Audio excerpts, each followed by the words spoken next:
Welcome to the Women in Translation Readathon Headstart Day 3, the final day of my Headstart. Tomorrow the Readathon starts officially, and I have read quite a bit of this one. Hello, hello, hello. What was I saying? I read quite a bit more of this one. I'm now about 70% done. I think I'll easily finish this one up today.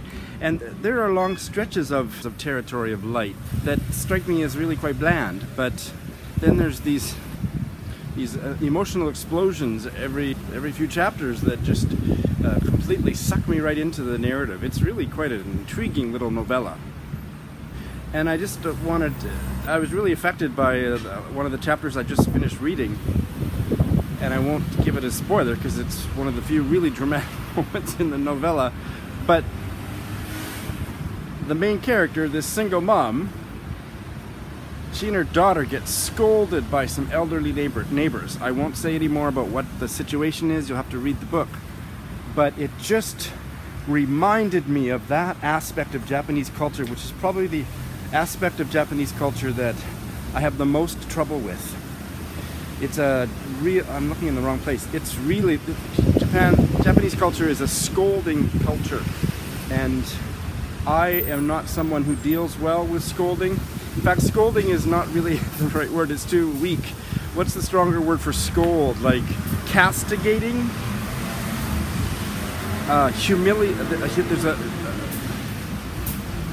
It's okay in Japan to humiliate while scolding.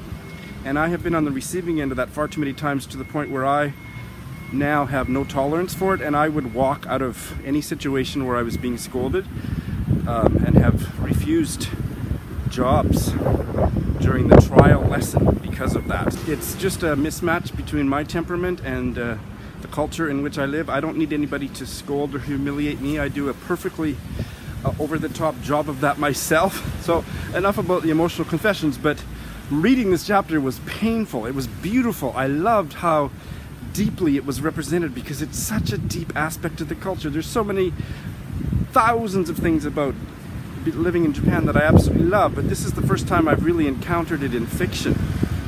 So it just about wore me out this morning. So without making big stories of it, I was once summoned to a staff meeting, the purpose of which, with all the other teachers of the school assembled, was for the principal of the school to castigate and humiliate me because she didn't like the humorous vein of one of the stories I composed for the high school students' literature test. And that went on for 25 minutes. And yeah, that was one of the worst ones. But I also have heard of a friend of a friend who was called into a staff meeting at his school because he'd made a mathematical error on his expense report, and he was scolded in front of the entire school staff for 90 minutes. So, no, I don't deal well with that. I fucking hate it. It's maybe the one thing, there might be one or two others that I fucking hate about Japan. And I don't mean every Japanese person is like that, of course. I don't mean every Japanese person, but it's not considered unacceptable. It's part of your working life and maybe school life or whatever. But anyway, so this was a really great scene about that, and it just about finished me off. So really enjoying the book, and now I'm off to a book sale. 20% off sale at the English language bookstores. So I've got $100 burning a hole in my pocket. Let's see if there's any change after I come out.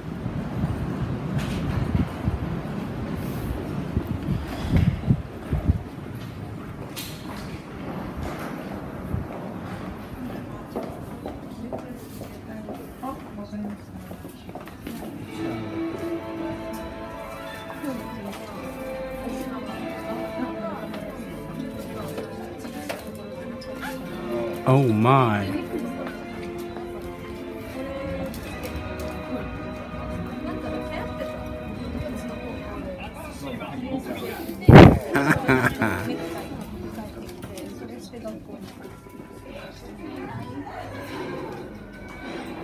Oh, I thought that was anti-Harry Potter. Apparently it's not. Oh well. Oh my god, this is all Harry Potter. Get me out of here.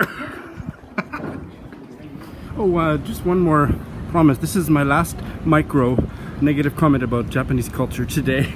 This is Japanese idea of a bench. Doesn't it look comfortable? Doesn't it look fabulous?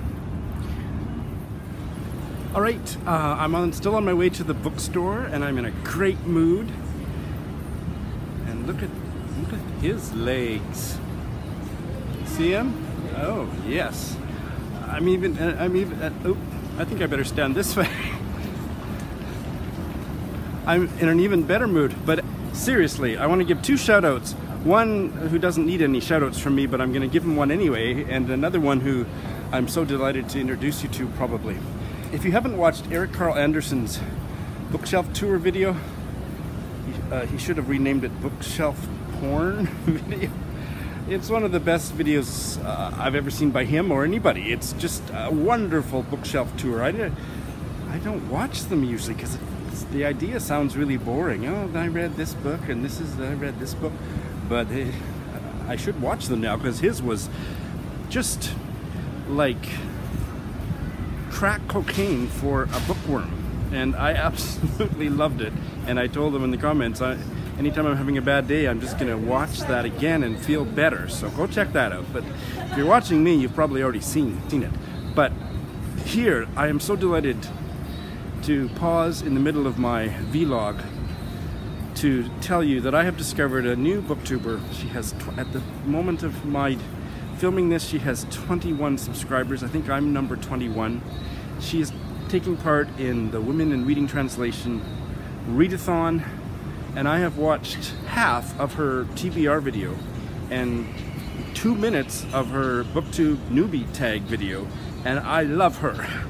Her name is Marie and her channel name is MH Books, and if you trust me, go watch that much of her videos and you will subscribe too. She's absolutely delightful. And you know what's funny? Now that I live in Asia and have been teaching so many students English from Asian countries, I am really good at distinguishing Korean accent from a Chinese accent, from a Thai accent, from a Japanese accent. I'm just really good. But I've completely lost the ability to distinguish between the UK accent. So I'm not exactly sure where her wonderful accent heralds from, but I'll figure that out in due course. But she's delightful, so go check her out, okay? Right now, go check her out.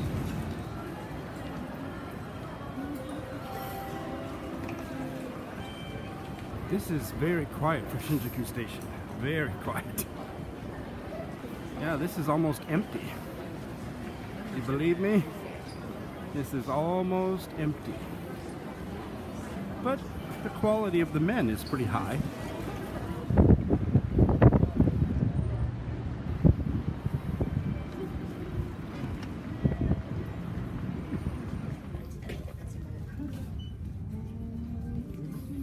Dangerous.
was one of the worst books I've ever tried to read. Didn't like that one either. So let's do it. Bail. Bail. Bail.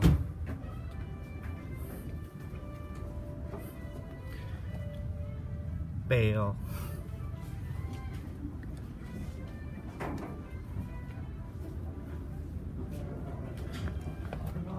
Bail. Bail. This is fun.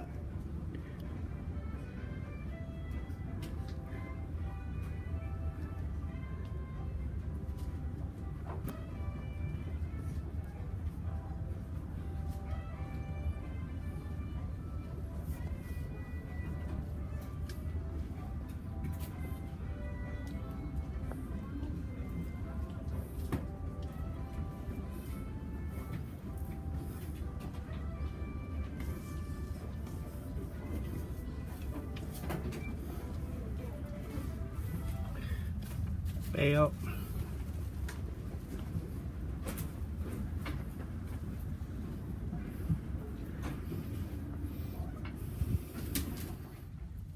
Okay, that's my stack. Let's see which ones survived the page 112 test. And here are some on-topic books. Anybody read any of these?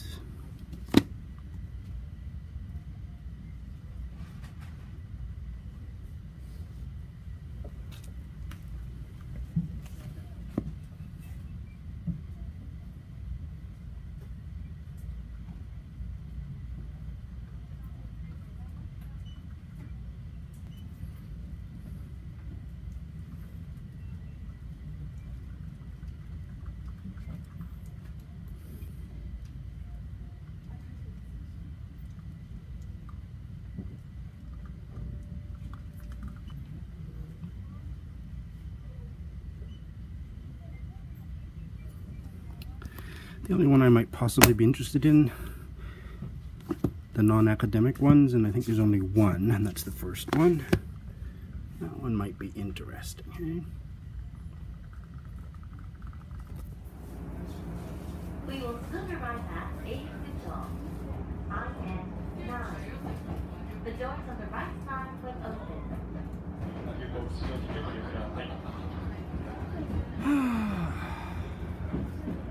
Alright, it's time for a 10-minute, $10 haircut.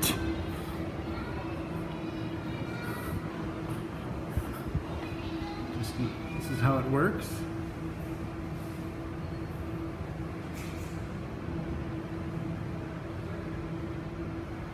I think I can follow that.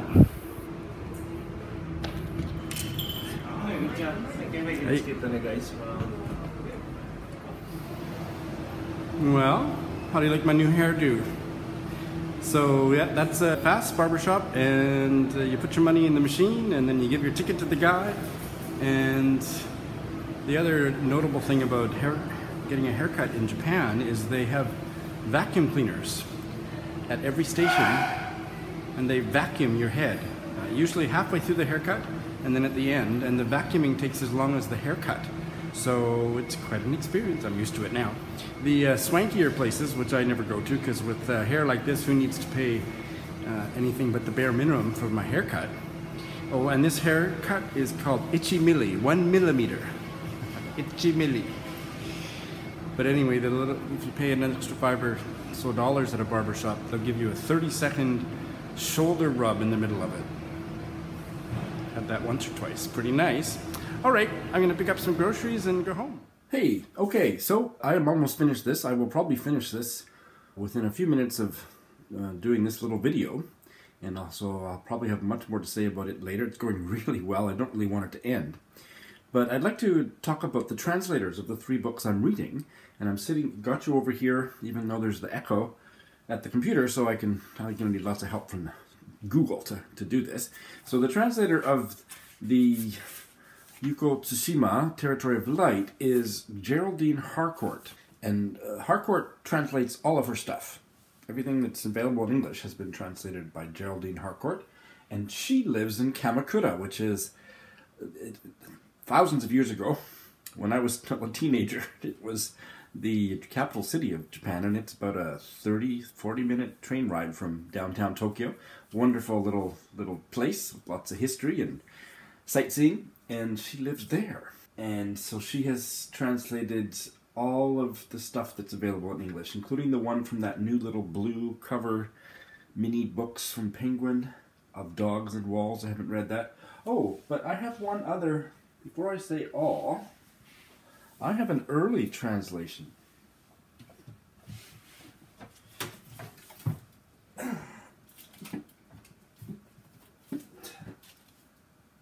Oh, interesting. Okay. Here is one with a dollar price tag, Laughing Wolf by Yuko Tsushima, that she didn't translate. This was by Dennis Washburn. Now that's so interesting because I read a page or two of this over the years since buying it and wasn't so taken with it. So, different translator, hey? But she has also translated an interesting sounding book, the nonfiction, The Japanese House in Space, Memory, and Language, which was written by Takeshi Nakagawa, and she's the translator. She has also translated work by Michiko Yamamoto, I don't know that writer, and Shizuku Go. So, interesting. So she lives so close to me, now I have this fantasy that I'm going to send her a tweet, and then I'll go out and interview her this week. I don't have time this week, but you never know. This week, and for Women in Translation, Readathon Week. Don't you think that would be fabulous? Someday, maybe. Anyway, she sounds really interesting. And this Herta Müller novel is translated by Philip Boehm. He is interesting.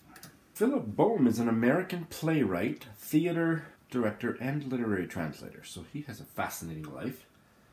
He founded the Upstream Theater in St. Louis, fluent in English, German, and Polish. And in addition, he has translated, according to Wikipedia, 3 of Herta Müller's works, as well as works by Hannah Krall, Gregor van Rezery, Franz Kafka, Christoph Hein, Ingeborg Bachmann. None of these, most of those names are not familiar to me, and several others. So, interesting. And the one that I did connect with yesterday on Twitter, the translator of The One Who Did Not Ask by Alta Fatima, is Roxana Ahmed. And she is a published writer of novels, short stories, and plays herself. She has lived in England since her marriage, born in 1948 in Pakistan, in Karachi, and as well as being a translator. But I definitely want to check out some of her fiction and plays. One of her translations also is an anthology of women's protest poetry from Pakistan called We Sinful Women in 1991. She has her own webpage, so I'll put the link for that too. But she has a collection of short stories from 2014, The Gatekeeper's Wife and Other Stories, a novel from 1996, The Hope Chest. So both of those I would like to track down at some point. So don't they sound interesting? I am really excited that I've thought to include a little spiel about the translators as I move through this Women in Translation Readathon. More book mail. Couldn't have arrived on a more timely basis. This is the trilogy, the Norwegian trilogy by Cora Sandell in English translation. The one that I'll be doing, because it's about childhood, is the first in the trilogy, Alberta and Jacob. But there's 2 more volumes, Alberta and Freedom, and Alberta Alone.